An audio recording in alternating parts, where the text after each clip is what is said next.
बच्चों, कैसे हैं आप सब। आशा करते हैं आप सब बहुत अच्छे होंगे और आप सभी की तैयारी भी बहुत अच्छे से चल रही होगी। आप सभी का जो फाइनल एग्ज़ाम होने वाला है 2025 फरवरी में, जिसके लिए आपको बहुत ही कम समय भी बचा हुआ है, मुश्किल से 10 दिन भी नहीं बोल सकते हैं इसको। तो आप सभी के लिए मोस्ट इम्पोर्टेंट बायोलॉजी का 35 VVI ऑब्जेक्टिव क्वेश्चन लेकर के आए हैं क्लास 12th वालों के लिए। आप सभी इन सभी ऑब्जेक्टिव क्वेश्चन को आंसर कीजिएगा और इन सभी ऑब्जेक्टिव क्वेश्चन का आंसर बताइए। और लास्ट में आप लोग जो है ये सेशन ख़त्म होने के बाद कमेंट बॉक्स में भी बताइएगा कि आप सभी का 35 में से कितना ऑब्जेक्टिव क्वेश्चन सही हुआ, और जो सही नहीं होगा आपका उसका आप जो है आंसर याद कर लीजिएगा। चलिए चलते हैं क्वेश्चन की ओर। फर्स्ट क्वेश्चन देखते हैं क्या है। फर्स्ट क्वेश्चन जैसा कि आप लोग स्क्रीन पे देख रहे हैं, मोस्ट इंपॉर्टेंट क्वेश्चन है। निम्न में से किसका जीवन काल सबसे लंबा होता है? बताइए, निम्न में से किसका जीवन काल सबसे लंबा होता है? लाइफ स्पेन जो है इन चारों में से किसका लाइफ स्पेन सबसे ज़्यादा होता है, लंबा होता है? टेल। तो बताइए क्या हो जाएगा? बरगद का पेड़, कछुआ, तोता, हाथी। इन चारों में से करेक्ट आंसर बताइए क्या हो जाएगा? तो इसका करेक्ट आंसर हो जाएगा ऑप्शन नंबर फर्स्ट, बरगद का पेड़। बरगद का पेड़ जो है इसका जीवन काल सबसे अधिक होता है इन चारों ऑप्शन में से, इसलिए इसका करेक्ट आंसर हो गया। चलिए नेक्स्ट क्वेश्चन की ओर चलते हैं। दूसरा क्वेश्चन, जैसा कि आप लोग देख रहे हैं स्क्रीन पे, निम्न में से वह सही विकल्प चुने। निम्न में से वह सही विकल्प चुने जिसमें दिए गए जीवों के जीवन काल को बढ़ते क्रम में व्यवस्थित किया गया है। बताइए, बढ़ते क्रम में किस में व्यवस्थित किया गया है? मतलब छोटा से बड़ा ये पूछा जा रहा है आपसे। तो बताइए कौन सा हो जाएगा इसका करेक्ट आंसर दूसरा का? ऑप्शन फर्स्ट है तोता, कौवा, तितली, बरगद का पेड़। तितली, कौवा, तोता, मगरमच्छ, फल मक्खी, मगरमच्छ, तोता, बरगद का पेड़। तो बताइए करेक्ट आंसर कौन सा हो जाएगा? तोता, कछुआ, कुत्ता, कौवा। तो करेक्ट आंसर इसका बताना है दूसरा का। तो दूसरा का करेक्ट आंसर हो जाएगा ऑप्शन नंबर सी, मतलब तीसरा, फल मक्खी, मगरमच्छ, तोता, बरगद का पेड़। सबसे ज़्यादा बरगद का पेड़ का होता है, उससे कम तोता का, उससे कम मगरमच्छ और उससे भी कम फल मक्खी का। चलिए नेक्स्ट क्वेश्चन की ओर चलते हैं। नेक्स्ट क्वेश्चन, तीसरा क्वेश्चन है, अमीबा के द्विखंडन के दौरान निम्न में से कौन से अंगक का प्रतिलिपिकरण होता है? बताइए, अमीबा के जब द्विखंडन होता है अमीबा का, तो उसके दौरान कौन से अंग का जो है प्रतिलिपिकरण होता है? प्लाज्मा झिल्ली, केंद्रक, संकुचनशील रिक्तिका, उपरोक्त सभी। तो तीसरा क्वेश्चन का करेक्ट आंसर बताना आप सभी को। तीसरा क्वेश्चन का करेक्ट आंसर क्या हो जाएगा? तो अमीबा के द्विखंडन के दौरान जो है केंद्रक का प्रतिलिपिकरण होता है, ऑप्शन नंबर सेकेंड इसका करेक्ट आंसर हो जाएगा। नेक्स्ट क्वेश्चन, चौथा क्वेश्चन, अलैंगिक जनन इस जगत के सदस्यों में होता है। अलैंगिक जनन इस जगत के सदस्यों में होता है। बताइए, चार जगत का नाम दिया गया है, इनमें से आपको बताना है किस में होता है। मोनेरा, प्लांटी, एनिमेलिया, उपरोक्त सभी। मतलब इन तीनों में या इनमें से एक में से किसी एक में।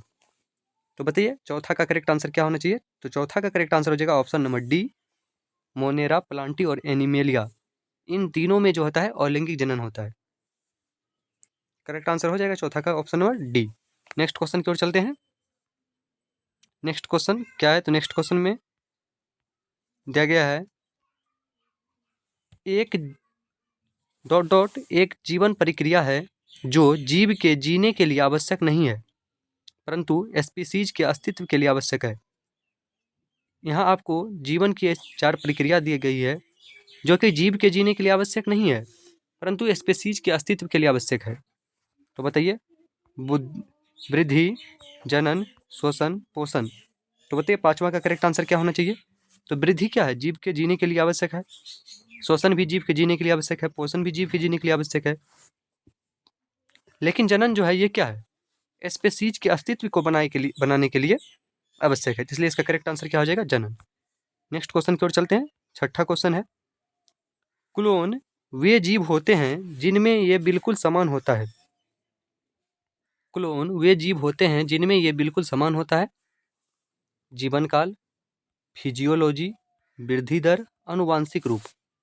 तो बताइए क्लोन जो होता है उसमें क्या बिल्कुल समान होता है? तो अनुवांशिक रूप, ऑप्शन नंबर 4। नेक्स्ट क्वेश्चन, कायिक प्रवर्धन शब्द का प्रयोग निम्न में से किसके लिए किया जाता है? बताइए कायिक प्रवर्धन शब्द का प्रयोग निम्न में से किसके लिए किया जाता है? जंतुओं में लैंगिक जनन, पौधों में लैंगिक जनन, जंतुओं में अलैंगिक जनन, पौधों में अलैंगिक जनन। तो बताइए कायिक प्रवर्धन जो होता है इसका प्रयोग किसके लिए किया जाता है? तो ये किया जाता है पौधों में अलैंगिक जनन के लिए। कायिक प्रवर्धन जो होता है पौधों में, ये अलैंगिक जनन की एक विधि है कायिक प्रवर्धन, जिसमें क्या होता है पौधे के कायिक भाग जैसे जड़, तना, पत्ती इत्यादि के द्वारा नए पौधे को तैयार किया जाता है। चलिए नेक्स्ट क्वेश्चन की ओर चलते हैं। नेक्स्ट क्वेश्चन 8वां क्वेश्चन है, निम्न में से किसका कायिक जनन में उपयोग नहीं किया जाता है? बताइए निम्न में से किसका कायिक जनन में उपयोग नहीं किया जाता है? कलिका, पत्रकंद, तुरियान, पुमनु। तो बताइए 8वां का करेक्ट आंसर क्या हो जाएगा? तो इसका करेक्ट आंसर क्या होना चाहिए? ऑप्शन नंबर डी, पुमनु। इसका उपयोग जो होता है कायिक जनन में नहीं होता है। नेक्स्ट क्वेश्चन 9वां क्वेश्चन है,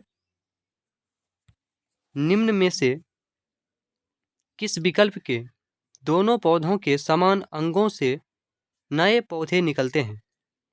बताइए निम्न में से किस विकल्प के दोनों पौधों के समान अंगों से नए पौधे निकलते हैं?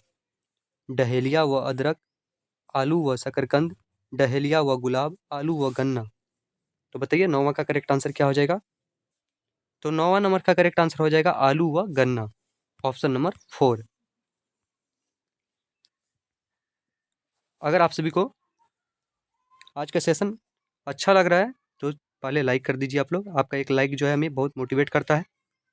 चलिए नेक्स्ट क्वेश्चन है 10वां, निम्न में से कौन एक कायिक प्रवर्ध की तरह कार्य नहीं कर सकता है? बताइए निम्न में से कौन एक कायिक प्रवर्ध की तरह कार्य नहीं कर सकता है?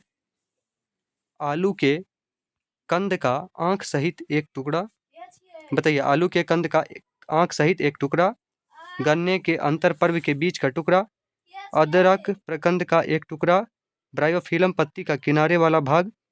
तो बताइए करेक्ट आंसर क्या हो जाएगा 10वां का? 10वां नंबर का करेक्ट आंसर बताना आप सभी को। निम्न में से कौन एक कायिक प्रवर्ध की तरह कार्य नहीं कर सकता है? बताइए इन चारों में से कौन जो है कायिक प्रवर्ध की तरह कार्य नहीं कर सकता है? तो इसका करेक्ट आंसर हो जाएगा गन्ने के अंतर पर्व के बीच का टुकड़ा। इसका करेक्ट आंसर हो गया। चलिए नेक्स्ट क्वेश्चन की ओर चलते हैं। 11 नंबर क्वेश्चन, निम्न में से कौन सी विधि के फलस्वरूप बैक्टीरिया का क्लोन बनता है? बताइए निम्न में से कौन सी विधि के फलस्वरूप बैक्टीरिया का क्लोन बनता है? बताइए करेक्ट आंसर क्या हो जाएगा 11 नंबर का? ट्रांसफॉर्मेशन, ट्रांसडक्शन, द्विविखंडन, कांगुजेशन, काजुजेशन। बताइए तो करेक्ट आंसर क्या हो जाएगा इसका 11 नंबर का? तो 11 नंबर का करेक्ट आंसर ऑप्शन नंबर 3 हो जाएगा, द्विविखंडन। नेक्स्ट क्वेश्चन 12 नंबर क्वेश्चन है, निम्न में से कौन सा समूह केवल हर्माफ्रोडाइट जीवन से बना है? बताइए निम्न में से कौन सा समूह केवल हर्माफ्रोडाइट जीव से बना है? केचुआ, टेपवर्म, घरेलू मक्खी, मेढक। केचुआ, टेपवर्म, समुद्री घोड़ा, घरेलू मक्खी। केचुआ, लीच, स्पॉन्ज, राउंड वर्म। केचुआ, टेपवर्म, लीज, स्पॉन्ज। बताइए करेक्ट आंसर क्या हो जाएगा 12 नंबर का? तो 12 नंबर का correct answer option number D हो जाएगा, केचुआ, टेपवर्म और लीच, स्पॉन्ज। नेक्स्ट क्वेश्चन की ओर चले। नेक्स्ट क्वेश्चन है 13 नंबर क्वेश्चन, लैंगिक प्रजनन में उत्पन्न संततियां अलैंगिक प्रजनन की तुलना में अधिक विभिन्नताएं दर्शाती है, क्यों? बताइए लैंगिक प्रजनन द्वारा जो उत्पन्न संतति होती है वो अलैंगिक प्रजनन की तुलना में अधिक विभिन्नताएं दर्शाती है, क्योंकि लैंगिक प्रजनन एक लंबी प्रक्रिया है, इसलिए जनक के गेमिट की जेनेटिक संरचना गुणात्मक रूप से भिन्न होता है, इसलिए जेनेटिक पदार्थ भिन्न स्पेसीज के जनकों से आते हैं। नेक्स्ट, लैंगिक प्रजनन में डीएनए की अधिक मात्रा की आवश्यकता होती है, इसलिए। तो बताइए 13 नंबर का करेक्ट आंसर क्या हो जाएगा? तो इसका करेक्ट आंसर हो जाएगा ऑप्शन नंबर बी, जनक के गेमिट्स की जेनेटिक संरचना गुणात्मक रूप से भिन्न होता है, इसलिए क्या होता है, ये अधिक विभिन्नताएं दर्शाती है। नेक्स्ट क्वेश्चन 14 नंबर क्वेश्चन है, लैंगिक रूप से परिपक्व होने के पहले जीव की वृद्धि अवस्था कहलाती है। बताइए, लैंगिक रूप से परिपक्व होने के पहले की अवस्था जो होती है जीव की, वो क्या कहलाती है? किशोरावस्था, कायिक अवस्था, दोनों, उपरोक्त में से कोई नहीं। तो बताइए करेक्ट आंसर क्या हो जाएगा 14 नंबर का? तो किशोरावस्था और कायिक अवस्था ये दोनों बोला जाता है, तो इसलिए इसका correct answer option number C हो जाएगा, दोनों। नेक्स्ट क्वेश्चन, इनमें सुस्पष्ट कायिक जनन तथा जरावस्था नहीं पाई जाती है। बताइए, इनमें सुस्पष्ट कायिक जनन तथा जरावस्था नहीं पाई जाती है। वार्षिक पौधे, सदाबहार पौधे, द्विवार्षिक पौधे, एफिमेरल पौधे। तो बताइए 15 नंबर का करेक्ट आंसर क्या हो जाएगा? तो इनमें से किस में जो है जनन तथा जरावस्था नहीं पाई जाती है? तो ऑप्शन करेक्ट हो जाएगा इसका ऑप्शन नंबर बी, सदाबहार पौधे। नेक्स्ट क्वेश्चन 16 नंबर, एस्ट्रोबिलेंथस कुंथियाना बांस से निम्न प्रकार से भिन्न होता है। बताइए करेक्ट आंसर क्या हो जाएगा? मोनोकार्पिक होने से, किशोरावस्था की लंबाई में, पॉलीकार्पिक होने से, इनमें से कोई नहीं। तो बताइए करेक्ट आंसर क्या हो जाएगा 16 नंबर का? तो 16वां का करेक्ट आंसर क्या हो जाएगा? इसका करेक्ट आंसर हो जाएगा किशोरावस्था की लंबाई में एस्ट्रोबिलेंथस कुंथियाना बांस से निम्न प्रकार से भिन्न होता है, किशोरावस्था की लंबाई में। नेक्स्ट क्वेश्चन की ओर चलते हैं, 17 number question, most important question है, यदि एगेव की पत्ती की एक कोशिका में एक्स क्रोमोसोम्स है तो इसकी अंड कोशिका में क्रोमोसोम्स की संख्या क्या होगी? बताइए, यदि एगेव की पत्ती की एक कोशिका में एक्स क्रोमोसोम है तो इसकी अंड कोशिका में क्रोमोसोम्स की संख्या क्या होगी? 2x, x/2, x/4, x। तो बताइए 17 नंबर का करेक्ट आंसर क्या हो जाएगा? तो इसका करेक्ट आंसर ऑप्शन नंबर दूसरा हो जाएगा, x/2। नेक्स्ट क्वेश्चन की ओर चलते हैं, 18 नंबर क्वेश्चन है, मनुष्य में वह परिवर्तन जो उसकी जनन परिपक्वता को दर्शाते हैं उनमें शामिल है। बताइए, मनुष्य में वह परिवर्तन जो उसकी जनन परिपक्वता को दर्शाते हैं उनमें शामिल है प्यूबिक हेयर्स की वृद्धि, कंकाल में परिवर्तन, वजन में वृद्धि, पहला और दूसरा। तो बताइए करेक्ट आंसर क्या होना चाहिए 18 नंबर का? तो 18 नंबर क्वेश्चन का करेक्ट आंसर आप सभी को बताना है। तो इसका करेक्ट आंसर ऑप्शन नंबर 4 हो जाएगा, पहला और दूसरा, प्यूबिक हेयर्स की वृद्धि, कंकाल में परिवर्तन। चलिए नेक्स्ट क्वेश्चन की ओर चलते हैं, देखते हैं नेक्स्ट क्वेश्चन क्या है। नेक्स्ट क्वेश्चन की ओर चलते हैं, 19 नंबर क्वेश्चन है, किसी जीव के जीवन काल की जरा अवस्था इससे पहचानी जा सकती है।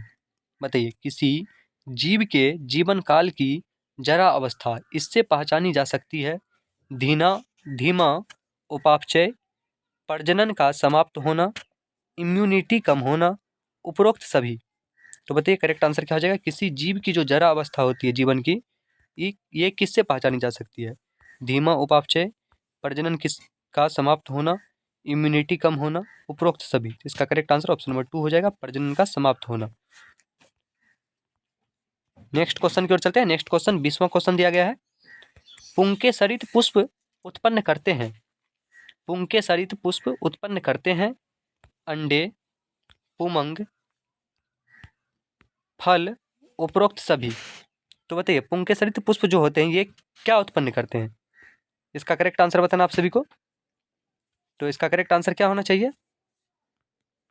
तो इसका correct answer option number B हो जाएगा, पुमंग, पुमनु। क्या उत्पन्न करता है? पुमनु उत्पन्न करता है पुंकेसरित पुष्प जो होता है।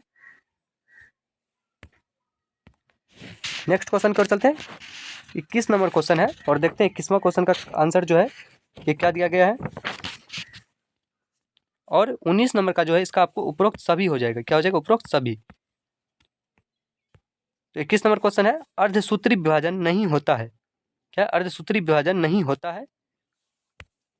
अलैंगिक रूप से प्रजनन करने वाले द्विगुणित जीवों में, लैंगिक रूप से प्रजनन करने वाले अगुणित जीवों में, लैंगिक रूप से प्रजनन करने वाले द्विगुणित जीवों में, उपरोक्त सभी। तो बताइए 21 नंबर का करेक्ट आंसर क्या हो जाएगा? अलैंगिक रूप से प्रजनन करने वाले द्विगुणित जीवों में, option number first. Next question की ओर चलते हैं। नेक्स्ट क्वेश्चन 22 नंबर क्वेश्चन है, यदि यदि एगेव की एक पत्ती की कोशिका में एक्स क्रोमोसोम है, यदि एगेव की एक पत्ती की कोशिका में एक्स क्रोमोसोम है, तो इसके पत्रकंद की एक कोशिका में क्रोमोसोम की संख्या कितनी होगी? तो इसके पत्रकंद की कोशिका में क्रोमोसोम की संख्या कितनी होगी? 2x, x/2, x/4, x। तो इसका करेक्ट आंसर x हो जाएगा, 4 नंबर। नेक्स्ट क्वेश्चन की ओर चलते हैं। 23 नंबर, निम्न में से कौन सा विकल्प केवल द्विलिंगी जंतुओं को दर्शाता है? बताइए, निम्न में से कौन सा विकल्प केवल द्विलिंगी जंतुओं को दर्शाता है? तो आपका इसका करेक्ट आंसर लगाना है, क्या हो जाएगा बताइए? निम्न में से कौन सा विकल्प केवल द्विलिंगी जंतुओं को दर्शाता है? Amoeba, sponge, leech, sponge, cockroach, amoeba, केचुआ, स्पॉन्ज, लीच, टेपवर्म, केचुआ, मधुमक्खी। तो इसका करेक्ट आंसर ऑप्शन नंबर तीसरा हो जाएगा, केचुआ, sponge, leech. Next question 24 number, निम्न में से कौन से जीव में क्रोमोसोम की संख्या अधिकतम होती है? बताइए, निम्न में से कौन से जीव में क्रोमोसोम की संख्या अधिकतम होती है? घरेलू मक्खी में। अगर आपसे पूछा जाए कि मनुष्य में क्रोमोसोम कितने होते हैं, इसका करेक्ट आंसर आप सभी को कमेंट बॉक्स में बताना है। चलिए नेक्स्ट क्वेश्चन की ओर चलते हैं। तितली, ऑफियोग्लासम, प्याज। तो बताइए किसमें क्रोमोसोम की संख्या सबसे अधिक होती है? तो सबसे अधिक क्रोमोसोम की संख्या जो होती है, ये होती है ऑफियोग्लासम में। इसका 3rd नंबर करेक्ट हो जाएगा। नेक्स्ट क्वेश्चन की ओर चलते हैं। 25 नंबर, मक्के में एक मायोसाइट में 20 क्रोमोसोम होते हैं। इसकी सोमेटिक कोशिकाओं में क्रोमोसोम की संख्या क्या होगी? बताइए, मक्के में एक मायोसाइट में 20 क्रोमोसोम होते हैं। इसकी सोमेटिक कोशिकाओं में क्रोमोसोम की संख्या क्या होगी? 40, 30, 20, 10। तो करेक्ट आंसर बताना आप सभी को, क्या हो जाएगा 25 नंबर क्वेश्चन का? तो इसका correct answer option number 3rd हो जाएगा, 20। नेक्स्ट क्वेश्चन की ओर चलते हैं। नेक्स्ट क्वेश्चन है, यदि एक फंगस थैल्स में नर व मादा दोनों जनन संरचना हो तो उसे कहा जाता है हेटेरोथैलिक, होमोथैलिक, डायोसियस, यूनियोसियस। तो बताइए 26 का करेक्ट आंसर क्या होना चाहिए? यदि एक फंगस थैल्स में नर व मादा दोनों जनन संरचना हो तो उसे कहा जाता है, option number B, homothallic. Next question 27 number है, मध्य चक्र निम्न में पाया जाता है। बताइए, मध्य चक्र जो है किसमें पाया जाता है? गाय व भैंस में, भेड़ में, मनुष्य व बंदर में, ओरेनगुटेस व बंदर में, उपरोक्त सभी में। तो बताइए मध्य चक्र जो है ये किसमें पाया जाता है? ये पाया जाता है गाय व भेड़ में, ऑप्शन नंबर फर्स्ट इसका करेक्ट आंसर हो जाएगा। नेक्स्ट क्वेश्चन, निम्न में से कौन से जंतु ऋतुस्राव चक्र दर्शाते हैं? मेंसुरेशन साइकिल जो होता है, कौन से जंतु दर्शाते हैं? गोरिल्ला व चिंपांजी, बंदर व मनुष्य, ओरेनगुटेस व बंदर, उपरोक्त सभी। तो बताइए कौन दर्शाते हैं? इसका करेक्ट आंसर बताना आप सभी को। इसका correct answer option number D हो जाएगा, उपरोक्त सभी। ये सभी जो है सभी मेंसुरेशन साइकिल दर्शाते हैं। नेक्स्ट क्वेश्चन की ओर चलते हैं। 29 नंबर क्वेश्चन है, निम्न में से मोनोकार्पिक पौधे को चुने। बताइए, इनमें से आपको मोनोकार्पिक पौधे को चुनने के लिए बताया गया। मोनोकार्पिक इनमें से कौन से पौधे हैं? बांस, लीची, आम, उपरोक्त सभी। तो बताइए मोनोकार्पिक पौधे जो हैं इनमें से कौन है? तो इसका correct answer option number first हो जाएगा, बांस। ये क्या है? मोनोकार्पिक पौधे हैं।